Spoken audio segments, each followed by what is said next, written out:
Good morning to all of you students. आज का हमारा टॉपिक है equilibrium in concurrent forces.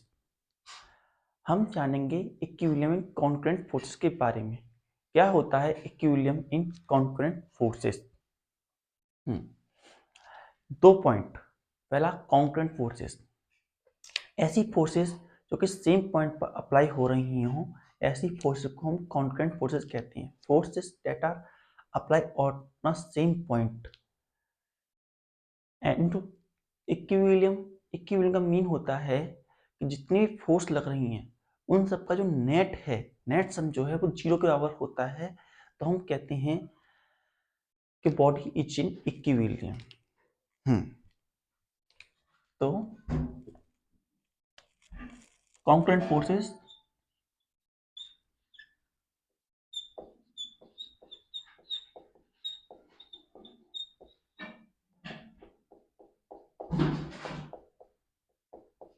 Concurrent forces क्या होती हैं?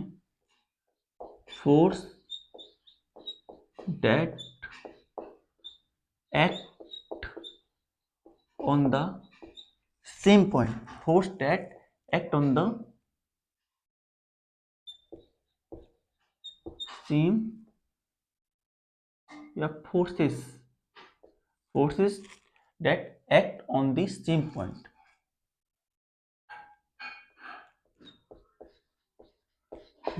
Forces that act on the same point are called concurrent force.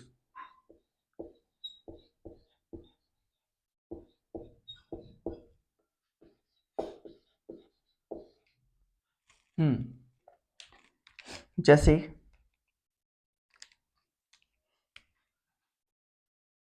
हमारे पास ये पॉइंट है, point O.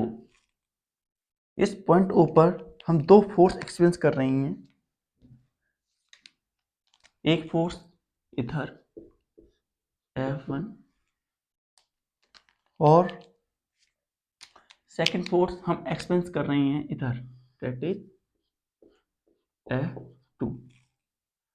F1 and F2 are concurrent forces as they are act on same point O. क्योंकि ये दोनों force same point O पे act कर रही हैं, इसलिए these forces are concurrent forces. ऐसी फोर्सेस को हम concurrent force कहते हैं।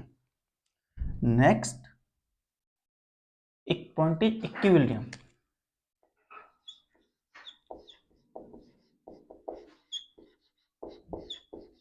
इक्विलिब्रियम इक्विलिब्रियम का मीन क्या होता है?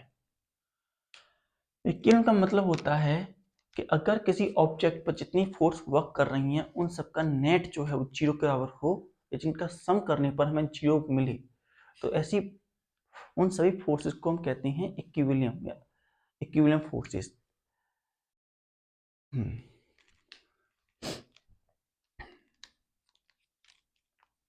तो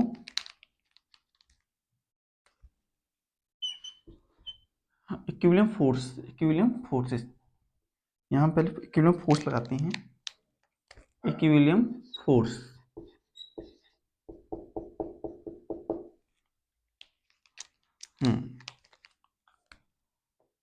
if the sum of all forces acting on a body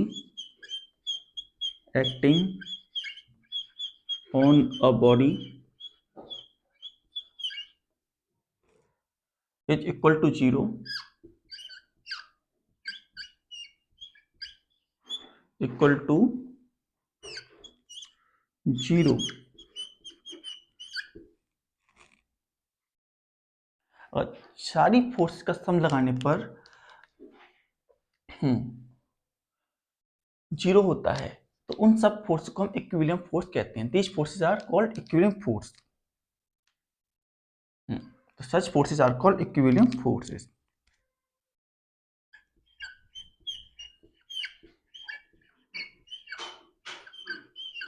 equilibrium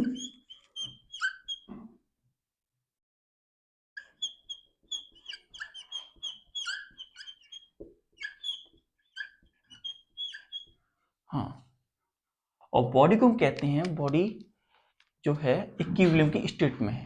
equilibrium state में टू से उस पर लगने वाली सारी फोर्सेज जो है उनका सम जीरो है, तो body is in state of equilibrium. Mean to से इक्विलिब्रियम कंडीशन होती है ऐसी कि जिसमें नेट फोर्स जीरो होती है, और नेट फोर्स जीरो का मतलब ये है कि अगर बॉडी रेस्ट में है तो रेस्ट में रहेगी, मोशन में है तो मोशन में रहेगी।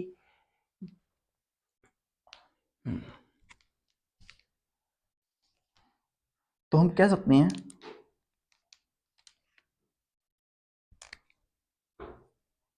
a body is in equilibrium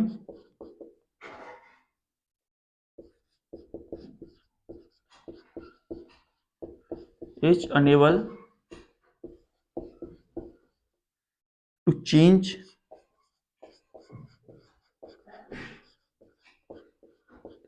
its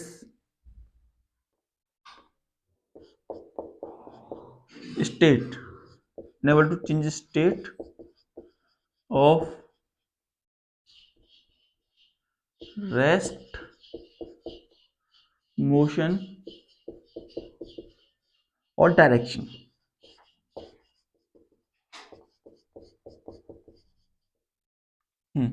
जो बॉडी इक्विलिब्रियम कंडीशन में होती है वो अपनी स्टेट को चेंज नहीं कर सकती, चाहे रेस्ट में है तो रेस्ट में रहेगी, मोशन में है तो मोशन में रहेगी, और स्ट्रेट लाइन में मूव करे तो स्ट्रेट लाइन में मूव करती रहेगी। अब हम बात करेंगे equilibrium in concurrent forces. Mean to से एक पॉइंट पर लगने वाली सारी फोर्सेस का सम कॉन्करेंट कैसे होता है। इसके लिए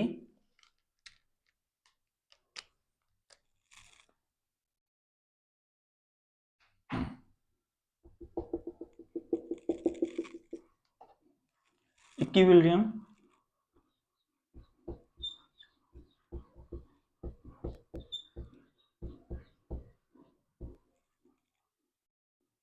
इन concurrent forces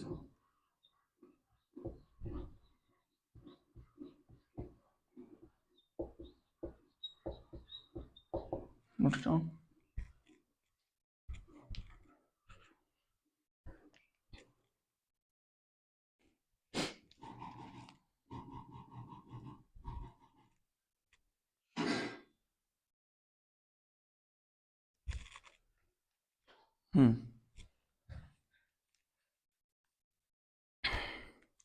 equilibrium concurrent force mean to से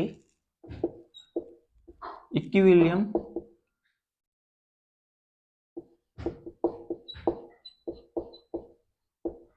of all force acting at a single point, acting at a single point, एक सिंगल पॉइंट पे लगने वाली सारी फोर्सेस का जो सम है वो जीरो के बराबर हो, उसे हम इक्विलिब्रियम इन कॉन्करेंट फोर्स कहते हैं।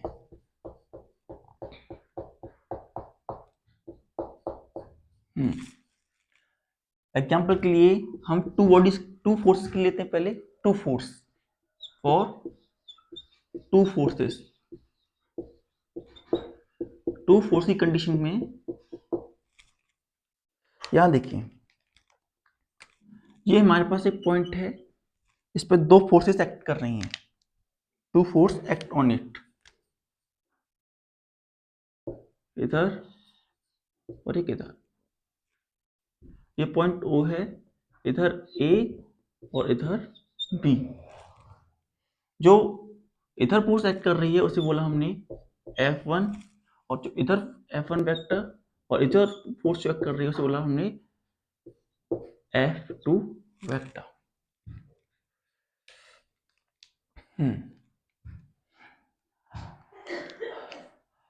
जो यहाँ पॉइंट एक्ट कर रहा है, यहाँ पे जो वर्क कर रहा है, अगर इनका जो सम है वो जीरो के बराबर बनता है, जीरो दोनों फोर्स का ऐड करने पर, सम करने पर अगर हमें जीरो मिलता है, तो ऐसी कंडीशन में हम कहेंगे कि body is in state of equilibrium है। कांस्टेंट फोर्स जो है वो इक्विलिब्रियम में है, क्योंकि दोनों F1 और F2 सेम पॉइंट अप्लाई हो रही हैं, और जब हम सम करते हैं इन दोनों का F1 वेक्टर प्लस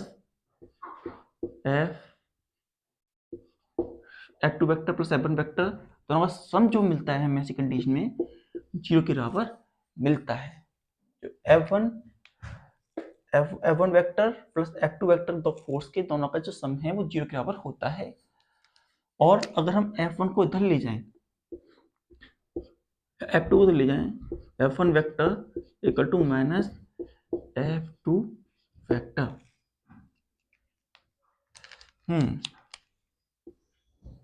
तो इस तरीके से हमें कुछ स्टेट मिलती है।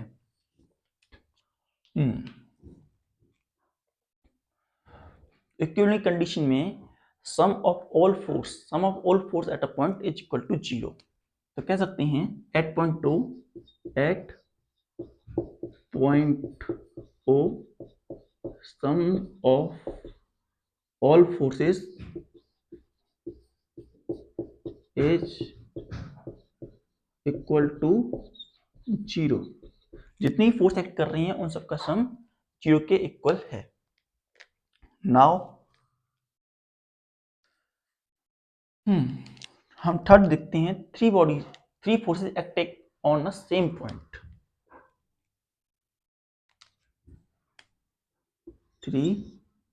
टू नंबर लेते हैं।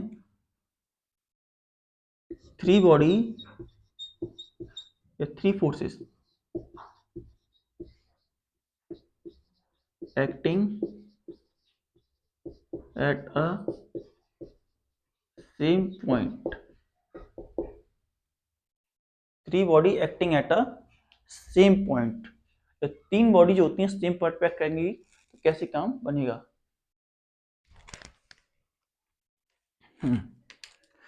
तो यहां पर हम एक पॉइंट लेते हैं, ये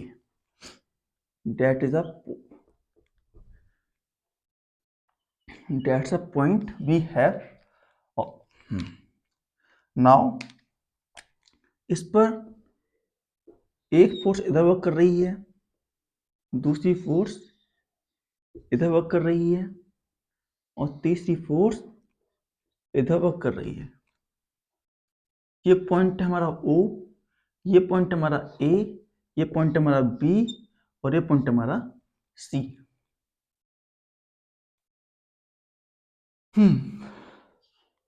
तो यहां पर इसी हम क्या करते हैं, हम A पॉइंट को और B पॉइंट को आपस में कनेक्ट कर देते हैं। ये हमारा OC है और इस पॉइंट को हम C डैश कहेंगे और यहां से एक लाइन कनेक्ट कर देंगे।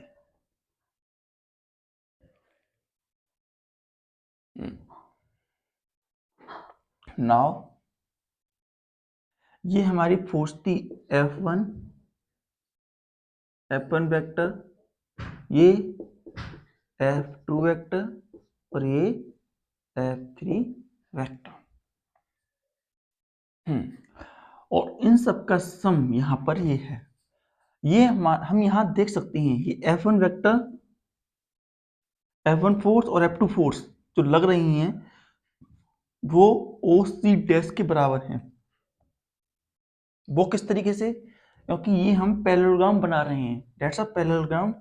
और व्हाई यूजिंग पैरेललोग्राम लॉ हमें पता है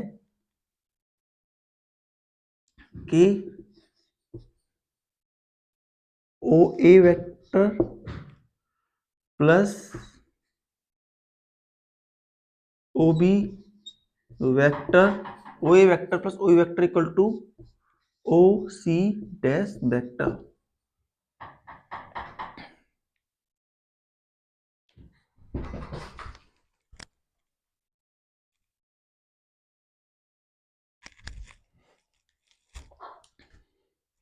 तो यहाँ पर हम देख सकते हैं OB और OC जो हैं इस फॉर्म में बनती हैं बाय यूजिंग पैरेललोग्राम लॉ।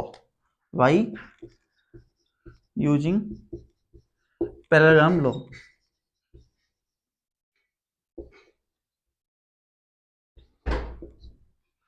अब हम क्या करते हैं, हम OC डैश और OC को दोनों साइड ऐड करते हैं, या हम OC को दोनों साइड ऐड कर देते हैं, तो क्या होता है, let us see, OA vector plus OB vector plus OC dash vector, OC vector equals to OC dash plus OC vector vector, ये हमारे पास वैल्यू निकल के आती है।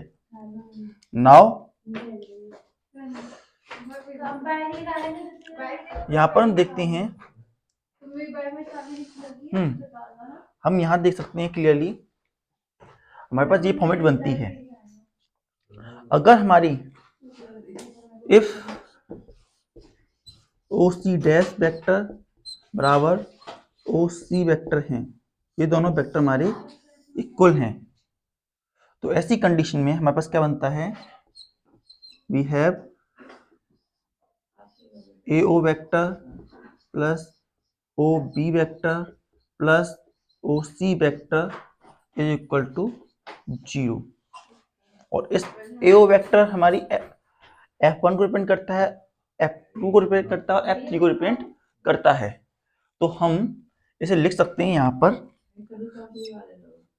F1 vector plus F2 vector plus F3 vector, तो तीनों forces का जो सम है, या तीनों फोर्सेस का जो वेक्टर सम है वो इक्विलिब्रियम में है, तो sum of all forces equal to 0। जितनी फोर्स हमारी लग रही है उसका सम 0 के बराबर में मिल रहा है।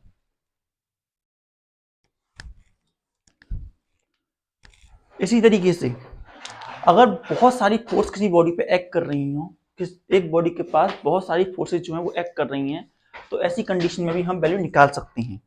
जैसे मैनी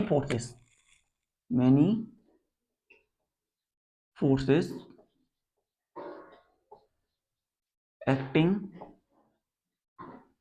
ऑन अ बॉडी, बहुत सारी फोर्स एक पॉइंट पे एक्ट कर रही हैं। जैसे ये हमारा पॉइंट है,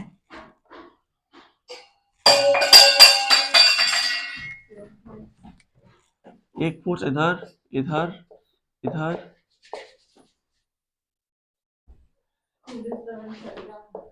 that is F1 vector, F2 vector, F3 vector, F4 vector, F5 vector, that is Fn vector। जितनी फोर्स एक्ट कर रही हैं सारी, अगर सारी फोर्स एक सेम पॉइंट पर एक्ट कर रही हैं तो उन फोर्स को कॉम्पोनेंट फोर्स कहते हैं, और इन सभी फोर्स का जो सम निकल के आएगा वो 0 के बराबर निकल के आएगा। That is F1 vector plus F2 vector plus F3 vector, F4 vector plus F5 vector plus dash plus Fn vectors, इन सब का सम 0 के बराबर हमारा होगा। All the force act on a body is equal to 0। अगर ये फोर्स जो होती है डायमेंशन के अकॉर्डिंग देखें, एक्स वाई जेड डायमेंशन के अकॉर्डिंग, तो इन X direction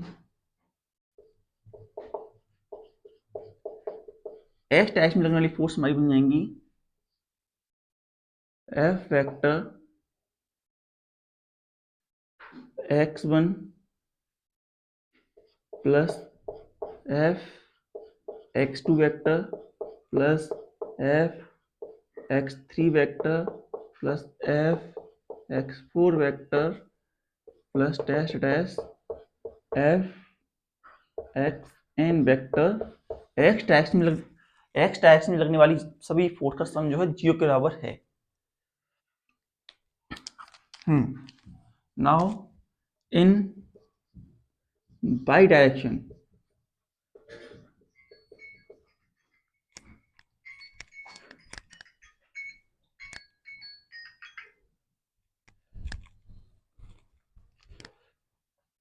F vector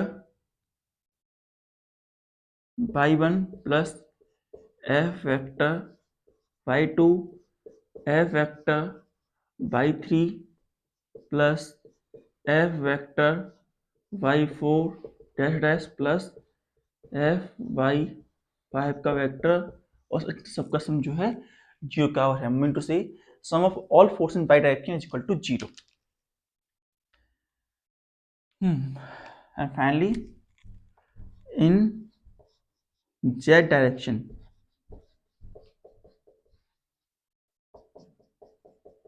that is f vector z1 f vector z2 f vector z3 f vector z4 plus f vector z5 dash dash f vector यहाँ n आएगा।